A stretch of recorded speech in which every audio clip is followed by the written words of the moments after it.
Hello students. आज हम लोग जो है कक्षा 10 हिंदी में संस्कृत खंड में अध्याय 5 देशभक्त चंद्रशेखर का हिंदी अनुवाद करेंगे।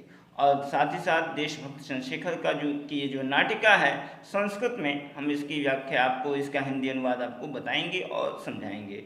साथ ही साथ इसमें इसका सरलीकरण भी हम करेंगे। जो भी कठिनाई है इसमें हम इसका काठिन्य निवारण करते हुए संपूर्ण गद्यांश को आपको जो है ठीक तरीके से समझाएंगे। तो ये हमारा पाठ 5 है, देशभक्त चंद्रशेखर अर्थात देशभक्त चंद्रशेखर। इसके गद्यांशों का मैं संदर्भ सहित हिंदी में अनुवाद करूँगा। तो इसका जो यह नाटिका जो है 2 खंडों में है, प्रथम दृश्य और द्वितीय दृश्य। तो मैं सर्वप्रथम इसके प्रथम दृश्य की व्याख्या आपके सम्मुख रख रहा हूँ, हिंदी अनुवाद आपके सम्मुख प्रस्तुत कर रहा हूँ। इसके पश्चात मैं इसके द्वितीय दृश्य का भी जो है का हिंदी अनुवाद आपके सम्मुख रखूँगा। तो देखते हैं, जैसा कि आप जानते हैं नाटकों में दृश्य होते हैं। तो जो इसका प्रथम दृश्य है और जो इसमें जो स्थान का विवरण है वह स्थान वाराणसी न्यायालय का है। वह इस तरह से है, स्थानम वाराणसी न्यायालय, न्यायाधीशस्य पीठे एक दुर्धर्षः पार्श्वे तिष्ठति, आरक्षकाः चंद्रशेखरं तस्य सम्मुख आनयन्ति, अभियोग प्रारभते, चंद्रशेखरः पुष्टांगः गौरपूर्णवर्षीय किशोरः। तो जो स्थान है इस नाटक का वह वाराणसी न्यायालय का दृश्य है। न्यायाधीश के आसन पर एक कठोर पारसी बैठा हुआ है। आरक्षका अर्थात सिपाही चंद्रशेखर को उसके सम्मुख लाते हैं और मुकदमा अभियोग अर्थात मुकदमा आरंभ होता है। चंद्रशेखर हृष्टपुष्ट गौर रंग के 16 वर्षीय किशोर हैं। आरक्षका श्रीमान अयम अस्ति चंद्रशेखर, श्रीमान यह चंद्रशेखर हैं। अयम राजद्रोही, यह राजद्रोही हैं। गतदिने अननैव असहयोगिना सभायां एकस्य आरक्षकस्य दुर्जयसिंहस्य मस्तके प्रस्तरखंडेन प्रहार कृतः, येन दुर्जयसिंहः आहतः। पिछले दिनों इन्होंने अनेक असहयोगियों की सभा में एक सिपाही दुर्जय सिंह के मस्तक पर पत्थर के टुकड़े से प्रहार किया, जिससे दुर्जय सिंह घायल हो गया। न्यायाधीशम धीशः तम बालकम विस्मयेन विलोकयन, रे बालकः तव की नामः। न्यायाधीश ने उस बालक को आश्चर्य से देखकर, रे बालक, हे बालक तुम्हारा क्या नाम है? न्याय चंद्रशेखर आजाद स्थिरी भूयः, चंद्रशेखर ने बताया आजाद स्थिर होकर। न्यायाधीश तव पितु की नाम, न्यायाधीश तुम्हारे पिता का क्या नाम है? चंद्रशेखर स्वतंत्र, चंद्रशेखर ने उत्तर दिया मेरे पिता का नाम स्वतंत्र है। न्यायाधीश कुत्र तव निवससि, कव तव गृहम कुत्र आसि, तुम, न्यायाधीश ने पूछा तुम कहाँ रहते हो, निवास करते हो, तुम्हारा घर कहाँ है? चंद्रशेखर कारागार एवं मम गृह, कारागार ही मेरा घर है। न्यायाधीश स्वगतः अर्थात मन में, त्रिशः प्रमत्तः स्वतंत्रताये अयम, यह स्वतंत्रता के लिए कितना मतवाला है।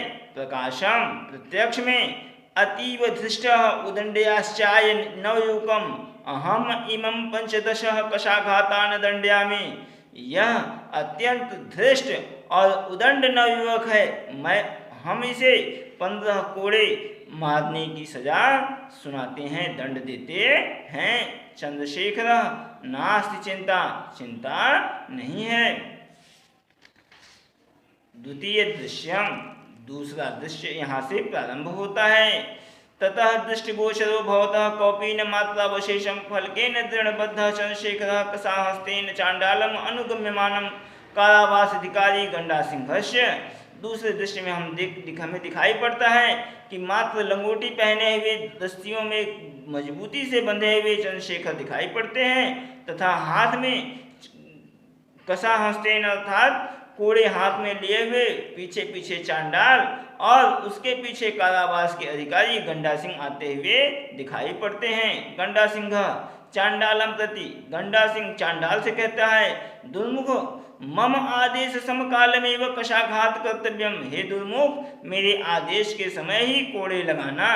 चंद्रशेखरम प्रति, चंद्रशेखर से, रे दुर्विनीत युवकः लभस्व इदानीं स्वविनयस्य फलम, कुरु राजद्रोहम दुर्मुख कशाघात एकः, दुर्मुख चंद्रशेखरम कशया ताड़यति।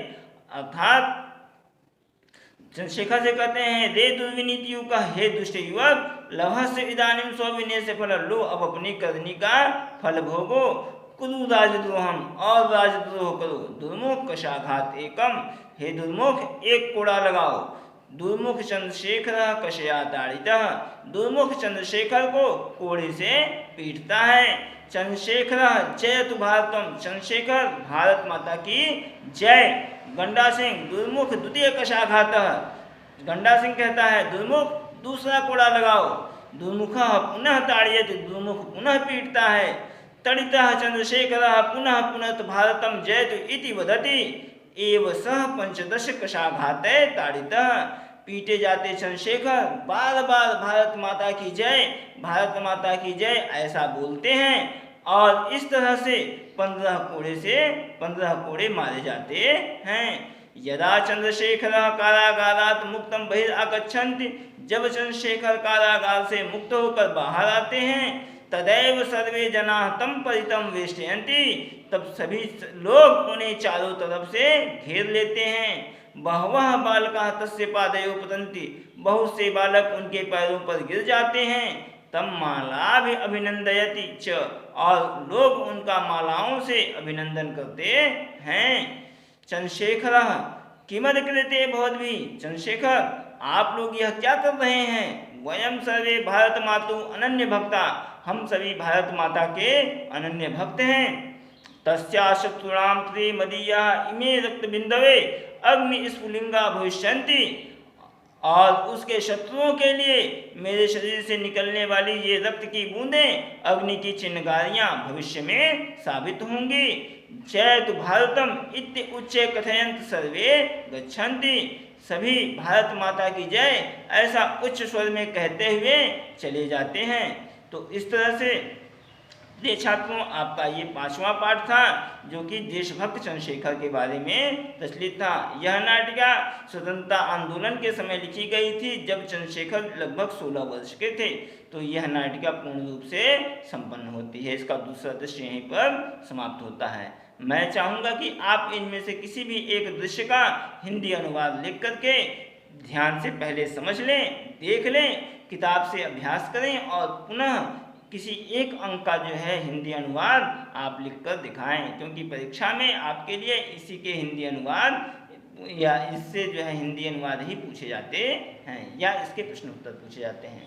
तो पहले आप हिंदी अनुवाद का अभ्यास करें, प्रश्नोत्तर का अभ्यास में किसी दिन आपको अवश्य कराऊंगा। तो आज के लिए इतना ही। यह वीडियो यहीं पर समाप्त होती है। सभी छात्र ध्यानपूर्वक पढ़ें, जिससे जो है आपको कहीं भी कोई कठिनाई हो तो आप व्हाट्सएप से, फ़ोन से मुझसे संपर्क कर सकते हैं। धन्यवाद।